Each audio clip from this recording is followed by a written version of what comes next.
নবীজি যুদ্ধের ময়দানে গেলেন, মাথার মধ্যে এক টুকরা পাথর এসে লাগলেন। আরে নবীর রেসালাতের কথাগুলো বলতে গেলে বড্ড কষ্ট হয়। নবীর জিন্দেগির কথা বলতে গেলে কষ্ট হয়। 63 বছরের জিন্দেগির কথাগুলো। নবীজি অনেকগুলো বড় গাজওয়ায় অংশগ্রহণ করেছেন, বড় বড় যুদ্ধের মধ্যে অংশগ্রহণ করেছে। রহমতের নবী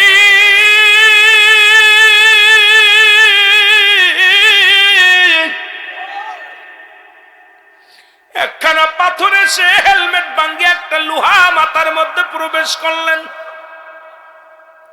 নবীজি বেহুশ হইয়া জমিনের মধ্যে পড়ে গেলেন। নবীর সাহাবীরা কান্দে, সব সাহাবী পাঙ্গপালের মতো ছুটে আসলেন, পাগল হয়ে গেলেন। কোথায় রে মায়ার নবী গো, নবী গো, আমার নবী জমিনের মধ্যে বেহুশ হয়ে পড়ে আছে। সাহাবীদের চোখের পানি পড়ে, সাহাবীরা কান্দে রে, সাহাবীরা কান্দে, নবী নাই, নবী নাই। নবীর বিরহে, নবীর বেদনায় সাহাবীর বুক ফাটা কান্না। দূর থেকে এক সাহাবী দৌড়ে আসলেন, নাম হলো মালিক ইবনে সিনান। সুবহানাল্লাহ। সাহাবীটার নাম লিখে নিবেন। অনেক আলেম আপনাদের জিগাইতে পারে, রুহুল আমিন সাহেব বলে গেল সাহাবীর নাম কি? ওই সাহাবীর নাম হলো মালিক ইবনে সিনান। উনি একটা দড়ি এসে বলে, নবীর সাহাবীরা রে একটু সরে দাঁড়া, আমার নবীর একটু দেখতে দে, আমার একটু পরাণ ভরে দেখতে দে। আমি নবীরে বিহীন আমি বাঁচতে পারবো না, নবীর ছাড়া আমার কিছু ভালো লাগে না, একটু দেরে সুযোগ দে, আমি আমার নবীরে দেখব। মালিক ইবনে সিনান রাসূলুল্লাহ ওই মাথার মধ্যে যে রড লেগেছিল, দাঁত দিয়ে এক টানতে বাইর করে ফেললেন। জোরে জোরে চিল্লায় বলেন আল্লাহু আকবার। এক টানতে রড খানা বাইর করলেন। রাসূলুল্লাহর মাথা দিয়ে রক্ত ঝরতে লাগলেন। মালিক ইবনে সিনান রাসূলুল্লাহর রক্ত খানা চেটে চেটে খেয়ে ফেললেন। আর একটু জোরে। এরে বাতিল মৌলবীরা শোন, ফতুয়া সব জায়গা চলে না। কাল লগে মেশাল দিস, কাল লগে মেশাল দিস। তোদের মতো বুকাদেরকে নিয়ে, তোদের মতো এমন বাবা জ্ঞান পাপী মানুষের কি শোনাইব? জ্ঞান পাপীরা শোন, কিতাব পড়ে বড় আলেম হয়েছিস, এলেম অর্জন করেছিস, নবীর ভালোবাসা অর্জন করতে পারিস না। তোর এলেম দিয়া মাস্টার ইবলিসের খালাতো ভাই হওয়া ছাড়া আবু বকরের দলে যাওয়া সম্ভব নয়। জোরে বলেন ঠিক কিনা? মালিক ইবনে সিনান রক্তখানা খেয়ে ফেলল। সাহাবীরা বলে, মালিক ইবনে সিনান তুমি জানো না মানুষ মানুষের রক্ত পান করতে পারে না। ও মালিক ইবনে সিনান, তোমার ঈমান নষ্ট হয়ে গেছে, তুমি মানুষ হইয়া মানুষের রক্ত পান করেছো। মানুষ হইয়া মানুষের রক্ত পান করা হারাম। মালিক ইবনে সিনান বলে, নবীর সাহাবীরা রে, সব জায়গা মাপকাঠি চলে না। আমার নবীজির রক্ত মুবারক 100 বার 1000 বার হালাল। আমার কাছে হালাল, তোমার কাছে হারাম হতে পারে। আমি মালিক ইবনে সিনানের কাছে হালাল। নবীজি কিছুক্ষণ পরে হুঁশ হইলেন, নবীজির জ্ঞান ফিরে পেলেন। নবীজি যখন জ্ঞান ফিরলেন, সাহাবীরা বলে, ইয়া রাসূলুল্লাহ, ইয়া হাবিবাল্লাহ, আপনার মালিক ইবনে সিনানের ঈমান নষ্ট হয়ে গেছে, তওবা করা লাগবে। আপনার মালিক ইবনে সিনানের ঈমান গেছে গা। আপনি বলেছেন মানুষ মানুষের রক্ত খাইতে পারে না, প্রস্রাব খাইতে পারে না, থুতু খাইতে পারে না, যে কথাগুলো গোস্ত খাইতে পারে না। নবী গো, আপনার মালিক ইবনে সিনান এই পৃথিবীর মধ্যে আপনার রক্তখানা পান করেছে, হুজুর ঈমান হারায় ফেলছে মালিক ইবনে সিনান। আমার নবী বলে, মালিক, সুবহানাল্লাহ বলে, আর একটু জোরে, এ মালিক শোনো গো, তুমি না রক্ত পান করেছো? বলে, জি হুজুর রক্ত পান করেছি। তুমি কি জানো না মানুষের রক্ত মানুষ পান করতে পারে না? মালিক ইবনে সিনান বলে, নবী গো, পৃথিবীর সমস্ত মানুষের কাছে হারাম হইতে পারে, আমি মালিক ইবনে সিনানের কাছে 100 বার, 1000 বার, লক্ষ বার হালাল হালাল হালাল। জোরে বলেন মারহাবা। নবীরে বলতেছে, নবী গো, সবার কাছে হারাম হতে পারে, আমার কাছে হালাল। আল্লাহর নবী বলে, আমার সাহাবীরা শোনো, পৃথিবীর মধ্যে যদি কোন জীবিত জান্নাতি মানুষ দেখতে চাও, ফতুয়া কার? নবী। ফতুয়া কার? জোরে। নবীজি বললেন, সাহাবীরা রে, এই পৃথিবীর মধ্যে যদি কোন ব্যক্তি জিন্দা জীবিত জান্নাতি মানুষ দেখতে চাও, তাহলে তোমরা মানো মালিক ইবনে সিনানকে প্রাণ ভরে দেখে নাও। জোরে জোরে চিল্লায় বলেন মারহাবা। নবীজির শানের কথা বলবো রে কারে, বলে নবীজির প্রেমের কথা। জোরে জোরে বলেন, নবীজির প্রেমের কথা বল। মহব্বতে নবীজির গুণের কথা বল। ইলাহি আলামিন উম্মতের জাবিন তরাইবে দয়াল নবী তুমাই বিফাদে, নবীজির গুণের কথা বল। এই ইমাম মালিক এর মদিনায় চিঠি লাগলেন, মদিনার বুকে চিঠি লাগলেন, উনি মদিনা শরীফে হজ করতে যাবেন। এই আলেমরা নবীর ভালোবাসার কথা শোন, সাতপুরের বাজারেরা তোদেরকে একটু বলে যায়, নবীর ইশকের কথা বলে যায়। উনি একটা পত্র লিখে দিলেন, আমি রাসূলুল্লাহর রওজা জিয়ারত করতে আইব। আর একটু জোরে বলেন। ওই বছরে মসজিদের বাজান, মসজিদের নববীর মক্কা শরীফ কাবা শরীফের ইমাম সাহেবের কাছে, ইমাম সাহেব ছিল ইমাম মালিকের ছাত্র। ওই ছাত্রর কাছে চিঠি লিখতেন, আমি আইতেছি মক্কা মদিনায়, ছাত্র অপেক্ষা আছে, উস্তাদ আসবে। সুবহানাল্লাহ বলেন না? ছাত্র অপেক্ষা আছে, উস্তাদ আসবে। ওই বছরে ইমাম মালিক মদিনায় আসলেন না, হজ করতে আসলেন না। ছাত্রর মনটা খারাপ হয়ে গেছে। দ্বিতীয়বার উনি পরের বার আবার চিঠি লিখলেন, আমি আসতেছি। সত্যি উনি আসলেন, ওনাকে জিগাইলেন। উনি আসা পর ভালোবাসা কারে কয় শুনে নেন। ইমাম মালিক যখন মক্কা মদিনায় আগমন করলো গো,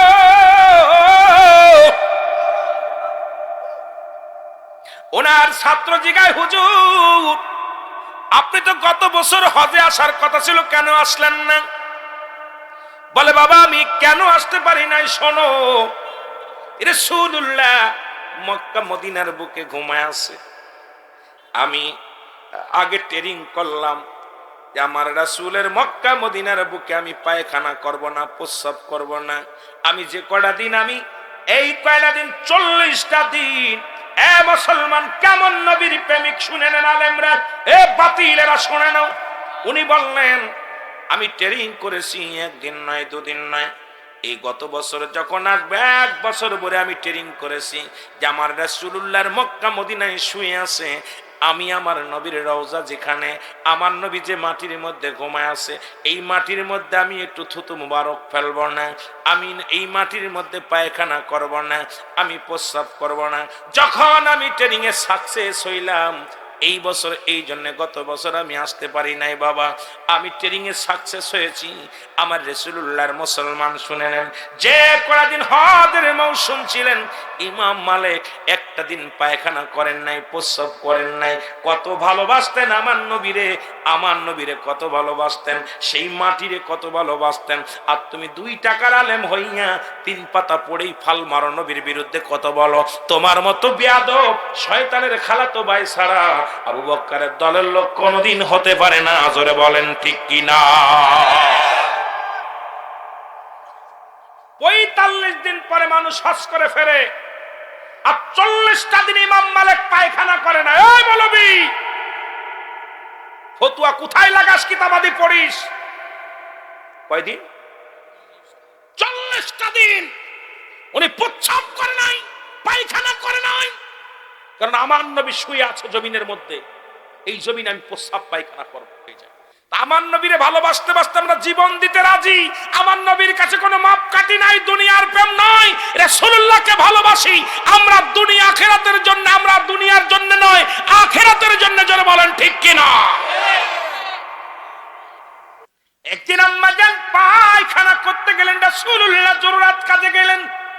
এই আলেমরা শুনে নাও, রাসূলুল্লাহ জরুরাত কাজে গেলেন। আম্মা জান খাদিজাতুল কুবরা নবীজির পায়খানা দেখার জন্য পাগল হয়ে গেলেন। নবীজির পায়খানা মুবারক কেমন, পায়খানা মুবারক কেমন, পায়খানা মুবারক। রাসূলুল্লাহ কি করলেন? রহমতের নবী পায়খানা করলেন। আম্মা জান খাদিজাতুল কুবরা একটা পাথরে আর একটা পাথর ঠুকায়া ঠুকায়া দেখতে লাগলেন নবীজির পায়খানা কোথায় করলো, কোথাও খুঁজে পায় না। এখান থেকে পাহাড় থেকে পাথরে থেকে ও পাথরে, ও পাথর থেকে ও পাথরে, কোথাও রাসূলুল্লাহর পায়খানা খুঁজে পেলেন না। ঘাম ঝরে আম্মা জানের কপাল দিয়ে ঘাম ঝরে, গা দিয়ে ঘাম ঝরে। এমন সময় জমিন বলে আমার আল্লাহ, আম্মা জান যে বড় কষ্ট করে, পেরেশানিত হয়ে গেছে, আমার জবানটা খোলায় দেন। মাটির জবান খুলে গেছে, জোরে বলেন মারহাবা।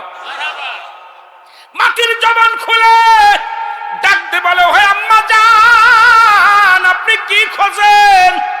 আম্মা জান বলে, কে গো তুমি? আওয়াজ দিলে আমার সঙ্গে কথা বললে, সালাম বিনিময় করলে, তুমি কে? মাটি বলে, মা গো আমি কোনো মানুষ নয়, আমি হলাম জমিন, আমি হলাম মাটি গো মা। জোরে জোরে চিল্লায় বলা যাবে না মারহাবা। আম্মা জান বলে, মাটি এই মাত্র আমার নবী পায়খানা করলো, কোথায় গেল? জমিন বলে, আম্মা জান, ও আম্মা জান শোনেন, আম্মা জান গো যেদিন থেকে আমার আল্লাহ পাক জমিন বানাইছে সেদিন থেকে অপেক্ষা আছি আমার নবী কখন প্রস্রাব করবে, পায়খানা করবে। আমরা জমিন হা করে আসি রাসূলুল্লাহর পায়খানা মুবারক খাওয়ার জন্য, প্রস্রাব খাওয়ার জন্য। আমার নবী পায়খানা করছে, আমরা জমিন হা করে খেয়ে ফেলেছি। জোরে জোরে চিল্লা বলা যাবে না মারহাবা। নবীজি গভীর রাত্রে প্রস্রাব মুবারক করে নবীজি ডাক দিলেন, উম্মে ঈমান কই রে? উম্মে ঈমান। উম্মে ঈমান চলে আসলেন। নবীজি কয়, আমার প্রস্রাব মুবারক রেখে দাও। জোরে বলেন সুবহানাল্লাহ। সকালবেলা ফেলে দিতে হবে। ভিতরে বাইরে শত্রু পক্ষ হানা দিছে, সকালবেলা ফেলে দিবা, রেখে দাও। উম্মে ঈমান প্রস্রাব কানা হাতের মধ্যে নিলেন রাসূলুল্লাহ। এ বাতিলের দলেরা শোন, আরে নবীর ভালোবাসার মাপকাঠি শোন, একটু শোন। উম্মে ঈমান রাসূলুল্লাহর প্রস্রাব মুবারক নিয়ে বুকের লগে টান দিয়া ধরলেন। গভীর রাত্রে প্রস্রাব পানির পিপাসা লাগছে উম্মে ঈমানের। আরো চিন্তা করে, হারে আমার নবীর প্রস্রাব মুবারক আমি জমিনের মধ্যে ফেলে দিব, এটা মানুষের পা লাগবে। আমার নবীর প্রস্রাবের মধ্যে মানুষ পা লাগাইবে, আমি বেঁচে থাকতে রাসূলুল্লাহর প্রস্রাবের উপরে পা লাগাইতে দিব না। আমি আমার নবীজির প্রস্রাব মুবারক খেয়ে ফেলবো। জোরে জোরে চিল্লায় বলা যাবে না মারহাবা। গভীর রাত্রে উম্মে ঈমান রাসূলুল্লাহর প্রস্রাব মুবারক খেয়ে ফেললেন। সকালবেলা নবীজি বলে, উম্মে ঈমান প্রস্রাব মুবারক নিয়ে আসো, প্রস্রাব মুবারক নিয়ে আসো। জোরে বলেন আল্লাহু আকবার। প্রস্রাব মুবারক নিয়ে আসো। প্রস্রাব নিয়ে আসলেন। বলে, হুজুর বেয়াদবি মাফ করবেন, আমি আপনার প্রস্রাব মুবারক খেয়ে ফেলেছি। জোরে বলেন মারহাবা। আল্লাহর নবী বলে, উম্মে ঈমান তুমি কি জানো না মানুষ মানুষের প্রস্রাব খাইতে পারে না, হারাম। উম্মে ঈমান বলে, হুজুর পৃথিবীর সব মানুষের কাছে হারাম হইতে পারে, আমি উম্মে ঈমানের কাছে 100 বার 1000 বার হালাল। জোরে জোরে চিল্লায় বলা যাবে না মারহাবা। আমার নবী বলে, উম্মে ঈমান জেনে রাখো, কিয়ামত পর্যন্ত তোমার জাতির ভিতরে যারা বাইর হবে, তোমার বংশ থেকে যারা বাইর হবে, প্রত্যেকের গা দিয়া, প্রত্যেকের গতর দিয়া কস্তুরী সেন, ওই নিগ্র নাভি যেটা হরিণের নাভি থেকে আসছে, এই ঘিরান তোমার জাতির মধ্যে বাইর হয়ে যাবে। জোরে জোরে চিল্লায় বলা যাবে না মারহাবা। এই রাসূলুল্লাহর ঘাম মুবারক। কোন মেয়ের বিয়ে হলে রাসূলুল্লাহর কাছে শিশি নিয়ে আসতেন, সুবহানাল্লাহ বলেন না, তাবারক হিসেবে। আয়েশা বলতেন, হুজুর বিবাহের জন্য আমার মেয়ের বিয়ে, রাসূল পাক সাল্লাল্লাহু আলাইহি সাল্লামের কাছ থেকে, হুজুর একটু আপনার গতরের ঘাম মুবারক। বোতলে করে ঘাম নিয়ে গেছে রাসূলুল্লাহ। জোরে বলেন না সুবহানাল্লাহ। আরো জোরে বলেন, আরো জোরে বলেন। নবীর ভালোবাসলেন একজন যুবক। ও মুসলমান শুনে নাও, এত ভালোবাসলেন, কালেমা পড়লেন, এত মহব্বত করলেন যুবক, রাসূলের প্রেমের মালা গলায় পড়লেন, লা ইলাহা ইল্লাল্লাহু সাল্লাল্লাহু আলাইহি ওয়াসাল্লাম। রাসূলের প্রেমের মালা এমন ভাবে গলায় পড়ছে। এ মুসলমান শুনে নাও, নাম হলো আব্দুল হুজ্জাব। নাম কি? হুজ্জাব। রাসূলকে এত ভালোবাসে রে, আমার নবীর এত ভালোবাসে।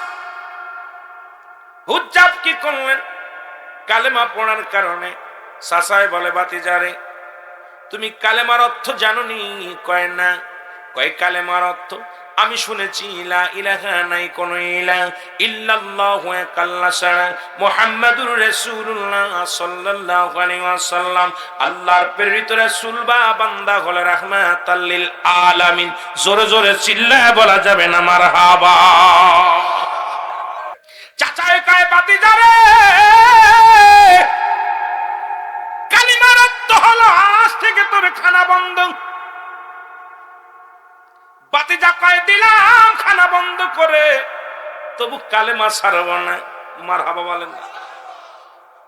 খানা বন্ধ, দুঃখ নাই, তবু কালেমা ছাড়তে রাজি নাই। এবার আরো জোরে জোরে কালেমা পড়ে। কয়, বাতিজারে ও বাতিজা কালেমার অর্থ জানুনি? কয়, জানি। আপনি বলছেন খানা বন্ধ, খানা খাই না, আরো অর্থ আসেনি? কয়, আছে। কয়, আজ থেকে তোমার জমা জমি যা কিছু আছে সব কিচ্ছু পাবা না, সব বন্ধ, সব বন্ধ। বাতিজা কয়, মেনে নিলাম। আরো জোরে জোরে কালেমা পড়ে। কয়, জমা জমির দরকার নাই, কিচ্ছু দরকার নাই, খাবারের দরকার নাই, কারণ এই কালেমা পড়েছি আল্লাহ ছাড়া কোনো মাবুদ নাই, আল্লাহ ছাড়া কোনো ইলাহ নাই, আর আল্লাহকে পর একমাত্র মাধ্যম হলো ঠিকানা রাহমাতাল লিল আলামিন। জোরে জোরে চিল্লায় বলেন মারহাবা। চাচা খানা ছেড়ে দিছি, সম্পদ বাড়িঘর সব ছেড়ে দিতে পারি, কিন্তু আল্লাহর নবীরে ছাড়তে রাজি নাই। সুবহানাল্লাহ বলেন। বলে, খাতবাতি যাবে কালেমার অর্থ জানেনি? আপনি বললেন খানা বন্ধ, খাই না, দুনিয়ার সম্পদ এটা ছেড়ে দিতে বলেছেন, ছেড়ে দিছি, আর পরে আসেনি কোন অর্থ। বলে, বাতি যারে আরো অর্থ আছে, তোমার গায়ের পণ্যের কাপড়টা খুলে দিতে হবে। উজ্জাব ডাক দে কয়, চাচা যা করেছেন মেনে নিছি, কিন্তু পণ্যের কাপড়টা খুলে নিয়েন না। আরে নবীর প্রেম, নবীর ভালোবাসা শোনো গো, এই আমার পণ্যের কাপড়টা খুলে নিবেন না। চাচাই দেখে পাইছি আসল জায়গায় হাত লাগায় দিছি। এ মুসলমান, এবার একটা চিৎকার মেরে আব্দুল উজ্জাব ডাক দে বলে, আমার আল্লাহ তুমি বলে দাও আমি পোশাক ছাড়বো নাকি তোমারে ছেড়ে দিব রে আল্লাহ। চিল্লায় ডাক দে বলে, নবী গো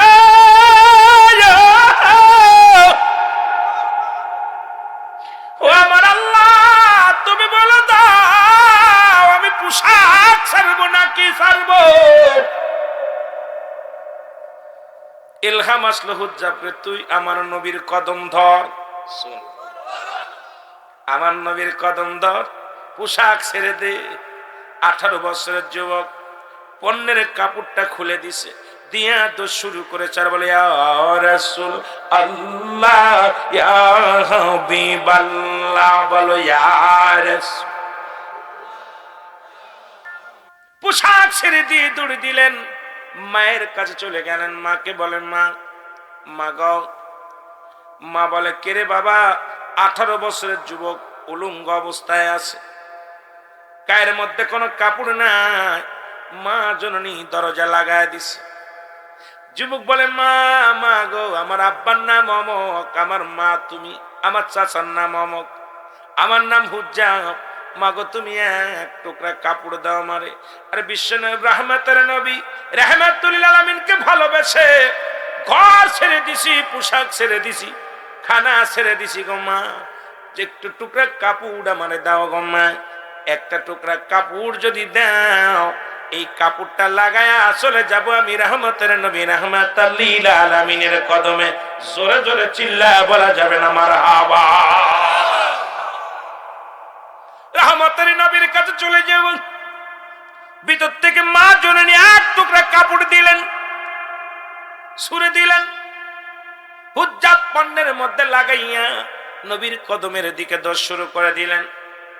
নবীর কদমের মধ্যে যাইয়া বেহুশ হয়ে মক্কা মদিনার জমিনে যে পড়ে গেলেন।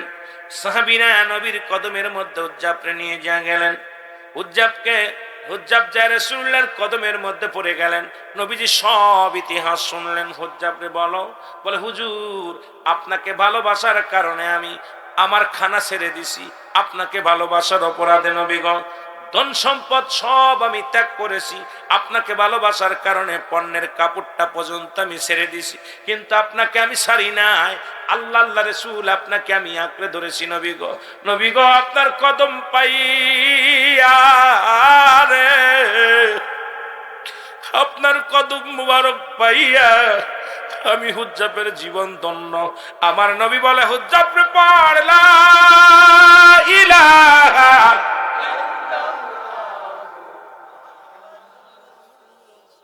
সাল্লাল্লাহু আলাইহি ওয়াসাল্লাম। আল্লাহর নবী বলে হুজ্জাব রে, আজ থেকে তোর নাম থাকবে আব্দুল হুজ্জাব, আর আমি নবীর কদমের মধ্যে তোর জায়গা বানায় দিলাম। যতদিন ইচ্ছা ততদিন থাকবি আমি নবীর কদমের মধ্যে। নাতনি একটা গল্প শুনেছিলাম, দাদা নাতনি কিছু ওয়াজ শুনতে। এখন হুজুর ওয়াজ করছে টাকনোর উপরে ফরজ তরফ করা কবিরা গুনাহ, হাঁটুর উপরে কাপড় উঠলে কবিরা গুনাহ। এখন খাল পার হয়ে দাদা নাতনি ওয়াজ শুনতে আসছে। এখন দাদা কয়, দাদা পানির ভিতরে নেমে গেছে। কয় না নাতি নামো। কয় নামবো কেমনে? হুজুর না বলছে হাঁটুর উপরে কাপড় উঠলে ফরজ তরফ করা কবিরা গুনাহ। তো দেখা যায় দাদা আস্তে আস্তে উঠাইতে উঠাইতে লুঙ্গিখানা মাথায় বান্দা সারা। আল্লাহু আকবার বলেন না? তবন লুঙ্গি বলে না কি বলে? কেউ বলে তবন বলে, কি বলে? লুঙ্গি বলে, তবন বলে। এটা হট করে পণ্যের থেকে খুইলা মাথায় প্যাঁচ দে বান্দা সারা। নাতি বলে দাদা করলা ডাকি, সারা জীবন ওয়াজ শুনলা, চুলগুলো পাইকা গেছে, দাড়িগুলো পাইকা গেছে। হুজুরি বলল ফরজ তরফ করা কবিরা গুনাহ, তুমি করলা কি? নাতি রে, তুই যখন হোশ নাই তখন থেকে আমি ওয়াজ শুনি, জীবন ওয়াজ ওই ময়দানতে বাড়ি আনি না, যেখানতে শুনি অনেক তো আসি। কথা বোঝেন নাই? ওয়াজ যেখান থেকে শুনি ওখানেই রেখে আসি, জীবনে আজ পর্যন্ত বাড়ি আনি না। আর তুই ওয়াজ বাড়ি নিয়ে চলে আসিস। তা আমরা বাংলাদেশে যে অলিগলির মধ্যে ওয়াজ হয়, আমরা আসলে বাড়ি নিতে পারি না, আমলের নিয়েতে শুনি না। কেউ আসি তাবারক খাওয়ার জন্য, কেউ আসি রং তামাশা করতে, কেউ আসি বক্তাকে দেখতে, কেউ আসি আপনার ওই বিনোদন করার জন্য। বেগানা মহিলার সঙ্গে দেখা দেয়া কবিরা গুনাহ, বেগানা পুরুষের সঙ্গে দেখা দেয়া কবিরা গুনাহ। হাজার প্রকার গুনাহ করলাম। আল্লামা কুতুবী রাহমাতুল্লাহ বয়ান করেন, দুনিয়ার মানুষ শুনে নাও, পৃথিবীর মধ্যেই গুনাহ যদি মাফ করাইতে চাও, রিয়াজুল জান্নাহ বেহেশতের বাগানের সংবাদ যদি শুনতে পাও, ওই বাগানখানা কোনো বান্দা যখন আঁকড়ে ধরে খাস তওবা করবে, আল্লাহর ভয়ে, কবরের ভয়ে, আমার আল্লাহ তাআলার প্রেম অন্বেষণ বুকের মধ্যে ধারণ করে, জাহান্নামের ভয়ে যে চোখের পানি ছেড়ে খাস তওবা করবে, আমার আল্লাহ তাআলা সমস্ত গুনাহগুলো আমার আল্লাহ মাফ করে দিবে। জোরে বলেন মারহাবা। নবীদের পরে আর কোন নবী আইব না, আখিরি নবী রাহমাতুল লিল আলামিন। ও দুনিয়ার মুসলমান, দিলের কান্ডা লাগা শোনো, কিয়ামত পর্যন্ত তওবার দরজা খোলা থাকবে, কিয়ামত পর্যন্ত আর কোন নবী আইব না। তবে পৃথিবীর মধ্যে এখনো 4 জন নবী জীবিত। তাদের মধ্যে একজনের নাম হলো ইলিয়াস আলাইহিস সালাম, দ্বিতীয় হলো হযরত মুসলমান খিজর আলাইহিস সালাম, আর একজন জান্নাতের মধ্যে আছে, নাম হলো ইদ্রিস আলাইহিস সালাম। আর আমার নবীর উম্মত হয়ে একজন নবী আসবেন, তার নাম হলো হযরত ঈসা আলাইহিস সালাম। জোরে জোরে চিল্লায়া বলা যাবে না মারহাবা। কিতাব সাক্ষী দেয় আর একজন নবী আসবেন, যোগদানের নাম হলো হযরত জাকারিয়া আলাইহিস সালাম, যিনি গাছের কাছে সাহায্য চেয়েছিলেন, আল্লাহর সাহায্য বাদ দেন, ভুল করমে বলেছিল গাছ তুমি হিগ হয়ে যাও, ফাঁক হয়ে যাও। সঙ্গে সঙ্গে গাছটা ফাঁক হয়ে গেলেন, ভিতরে জাকারিয়া আলাইহিস সালাম প্রবেশ করলেন। এরপরে কাফের বেঈমানেরা, দুষ্টমীরা, ওই কাফেরেরা কি করলেন, ওই গাছটাকে করাত দিয়া ফাড়াইলেন, আগুন দিয়া পোড়াইলেন। আল্লাহ তাকে উঠায় নিয়ে গেছে, তাকে পাঠাইবে কি পাঠাবে কেউ বলতে পারি না। আমি এত এমন কোন কিতাবের মধ্যে দেখি নাই যে আবার আসবে। তবে এই কে দিয়ে ধরলে 5 জন নবী জীবিত এখনো দুনিয়ার মধ্যে আছে। মুসলমান, তবে নবীদের নবী রাহমাতুল লিল আলামিন নবী বলেন, হায়াতি খায়রুল লাকুম, আমার হায়াতের জিন্দেগিটা আমার উম্মতের জন্য গো। নবী বলে আমার উম্মতীদের জন্য কল্যাণকারক। মারহাবা বলেন মারহাবা। কারণ নবী লাগবে কবরে, নবী লাগবে মিজানে, নবী লাগবে ফুলসিরাতে, নবী লাগবে ইয়াউমুল কিয়ামতের ময়দানে। নবী বিনে কোনো বান্ধব নাই, নবী বিনে কোনো গতি নাই। আমার নবী রাহমাতুল লিল আলামিন আর কিয়ামত পর্যন্ত আইব না। তবে তো আমার নবী বলছে আমার আগমনটা আমার উম্মতের জন্য কল্যাণ ছিল। কারণ পৃথিবীর মধ্যে আমি আমার উম্মতের সঙ্গে চলাফেরা করেছি, আমি আমার উম্মতের সঙ্গে কথাবার্তা বলেছি, আমি আমার উম্মতের সঙ্গে ঘর সংসার কেমনে করে সেই রকম আমি করেছি। এই জন্য আমাদের দেশের অনেক মানুষ কয় নবীও মানুষ, আমরাও মানুষ। বাবারে শুনে নেন, নবী মানুষ শিখেছিল, তবে আপনার মতো আমার মতো মানুষ নাই। নবীরা হলো গুনাহ থেকে মুক্ত, আমরা গুনায় যুক্ত। নবীরা হলো মাসুমের মাসুম, আমরা হলাম গুনাহ আমার কামানো। জোরে বলেন ঠিক কিনা? নবী বলছেন ওফাতি খায়রুল লাকুম, আমার ওফাতটাও, যেহেতু নবী দুনিয়া থেকে বিদায় হয়ে গেছে। আল্লাহু আকবার বলেন। নবী বলতেছেন আমি বিদায় হয়ে গেলাম, আমার ওফাত শরীফ, আমি নবী ওফাত করলাম, তোমাদের থুয়া বিদায় হয়ে গেলাম, এটা আমার উম্মতের জন্য কল্যাণকারক। কেননা পৃথিবীর মধ্যে আমি নবী গো,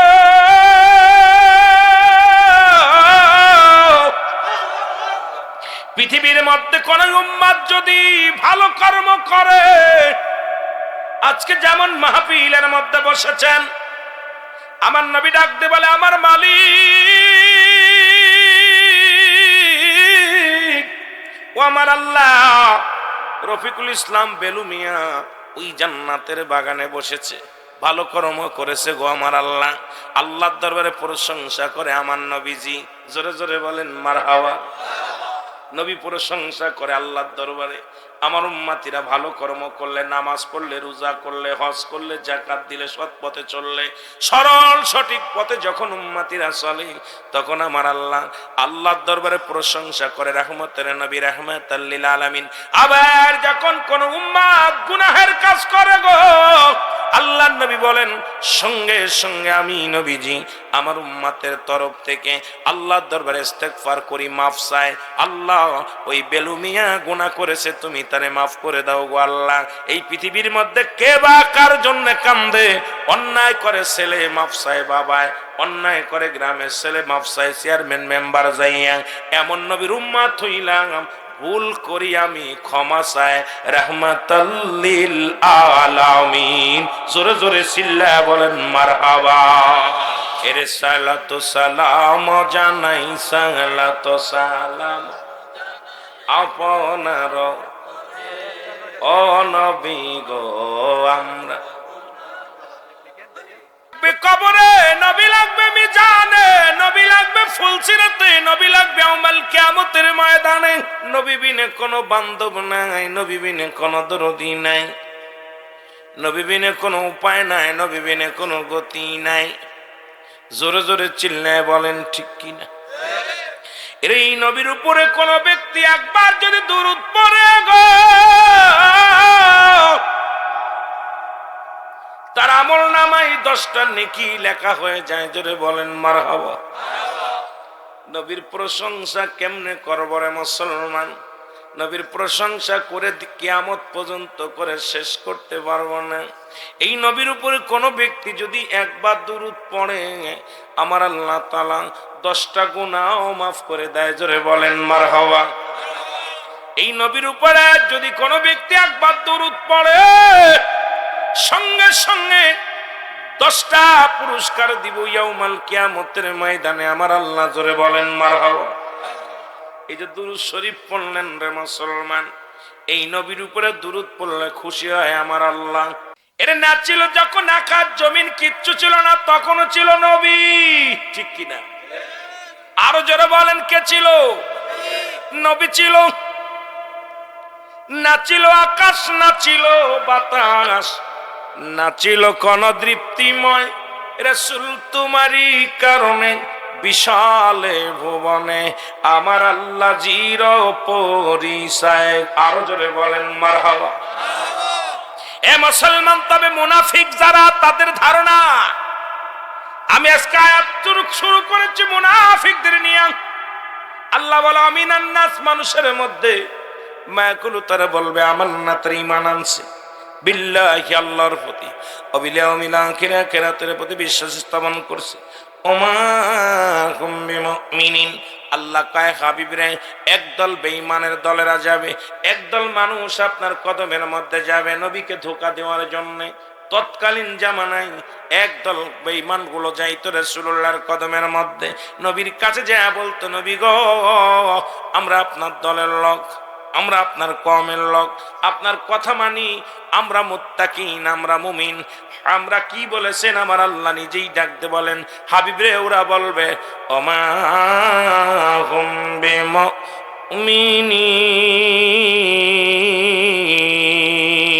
আল্লাহ নবী গো, আল্লাহ নবী গো, তারা মুমিন বলে মুত্তাকিন বলে দাবি করবে, আদু তারা মুমিন নয়, মুত্তাকিন নয়। তারা কি? আস্তে আস্তে প্রমাণের দিকে যাব। আমার ভাইরা, আমার বন্ধুরা, আমার নবীর ইশকে জ্বালো, নবীর ইশকে প্রেমের মধ্যে দরিয়ার মধ্যে ডুব দাও, তবে দুনিয়ার মধ্যে কামিয়াব হবে, দুনিয়া থেকে সাকসেস, দুনিয়া আখিরাত মুসলমান।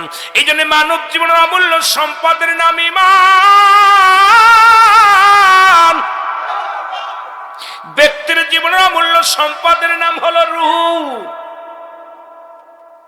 রূহবিহীন বডির কোনো মূল্য নাই। রূহবিহীন বডির কোনো মূল্য নাই। এই রূহটা, এ মুসলমান, একটা হাত নাই, পা নাই, ভিতরে রূহ আছে, বডিটার দাম আছে। কতক্ষণ দাম আছে? দাম আছে, বডিটার দাম আছে। মুসলমান শুনে নেন, কিন্তু আপনার ভিতরে সব ঠিক আছে, 18 বছরের যুবক, 16 বছরের যুবক, আপনার ভিতর থেকে পাখিটা উড়ে গেছে, রুহুটা চলে গেছে, এই বডিটার কোনো দাম নাই। তোরে কোন ঠিক কিনা? কিন্তু দেখেন, রুহুটা বাহির না হলে 6 বছর, 1 বছর 6 মাস আপন জনেরা বিছনায় পড়ে আছে, তাদের বিদায় করা হয় না। কারণ তাদেরকে রেখে দেওয়া হয়, হাসপাতালে রেখে দেওয়া হয়, ঘরের মধ্যে রেখে দেওয়া হয়, তাদেরকে চির বিদায় করা হয় না। আর যতই দেখতে শুনতে বলা হোক, যখন আপনার এই দেহের মধ্যে রূহ থাকবে না, এই দেহটার কোনো মূল্য থাকবে না। জোরে বলেন ঠিক কিনা? তদ্রূপে মুসলমান, ঈমান, ঈমান আর আমল দুইটা জিনিস, একটা হলো আমল, একটা হলো ঈমান। একটা হলো আমল আর একটা হলো ঈমান। আমল হলো নামাজ, রোজা, হজ, যাকাত, শরীয়তের বিধান অনুযায়ী যা কিছু আছে সব কিছু হলো আমল। জোরে বলেন ঠিক কি? আমল। এখন ঈমানের দরকার। ঈমান হলো নবী মুহাম্মদুর রাসূলুল্লাহ সাল্লাল্লাহু আলাইহি ওয়াসাল্লাম। জোরে জোরে চিল্লায়া বলা যাবে না মারহাবা? এখন ঈমান যদি না থাকে আমল দে হবে কি? কথা কোন কথা। আমার দেশে অনেক ভাইদের দেখি আমলে ভরপুর, ঈমান নাই, নবীর রিসালাত নাই, নবীর বেলায়েত নাই, নবীর ভালোবাসা নাই। দয়াল নবীর প্রেম ভালোবাসা যার অন্তরে যতটুক, তার ঈমান বলতে ততটুক। নবীর প্রেম ভালোবাসা যার অন্তরে নাই, তার ঈমান বলতে কিছু নাই, সরাসর বেঈমান। জোরে জোরে চিল্লায়া বলা যাবে না আল্লাহু আকবার।